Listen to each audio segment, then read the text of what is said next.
जो बाड़े से चिन्हित होती हैं और विभिन्न प्रकार के वन्य जीवों के लिए महत्वपूर्ण आवास भी प्रदान करती है। देवगुड़ी में स्थानीय देवी देवताओं की पूजा की जाती है और यह जनजाति संस्कृति और आस्था का प्रमुख केंद्र होती है। देवगुड़ी छत्तीसगढ़ की सांस्कृतिक धरोहर का एक हिस्सा है। ये स्थल जैव विविधता के संरक्षण के लिए, पौधों और जानवरों के लिए एक इकोसिस्टम भी प्रदान करते हैं। साथ ही साथ आप देख रहे हैं देवगुड़ी के जस्ट बगल में एक घोटुल नुमा घर। घोटुल एक पारंपरिक आदिवासी संस्था जो मुख्य रूप से छत्तीसगढ़ के मुरिया और माड़ी जनजाति में प्रचलित होता है। घोटुल एक झोपड़ीनुमा स्थान जहां अविवाहित युवक और युवतियां समूह में रहते हैं। घोटुल की अपनी कठोर प्रशासनिक व्यवस्था होती है और इनके नियमों का उल्लंघन करने पर दंड का प्रावधान भी किया जाता है। घोटुल में युवाओं को अपनी शिक्षा और बहुमुखी विकास के लिए एक मंच मिलता है जिसका उनका भावनात्मक, सामाजिक, सांस्कृतिक विकास हो सके। उनकी संगीत और समारोह का एक महत्वपूर्ण हिस्सा होता है। ये वाद्य यंत्र खुशी, विवाह और अन्य पारंपरिक अवसरों पर संगीत और नृत्य के लिए उपयोग किए जाते हैं जिनमें उनकी भावना निहित होती है। तो लीजिए इन छात्राओं के द्वारा लोक वाद्य यंत्र आप सबके सामने प्रस्तुत है इनके धर्म गुरु गोपाल लिंगो की कृपा से। कई बार हो गया सर। सुर में सांझ की गीतों से ये सुरभित बेला संगीत में मधुरिम झनकार के बीच सप्त राग से सप्तहार से सप्त दिनों के आज मंगलवार से लीजिए इस सांस्कृतिक संध्या पुष्पवाड़ा के ये कलाकारों की प्रस्तुति।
नायाब हीरा भी है, मोती भी है।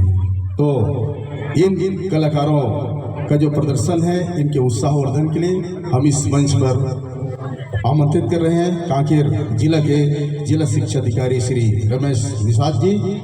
इनका इस मंच से सम्मान करेंगे, जिन्होंने इस नगर को, इस राज्य को आने वाले समय में राष्ट्रीय कला उत्सव के अवसर पर प्रतिष्ठित करेंगे और सम्मान बढ़ाएंगे।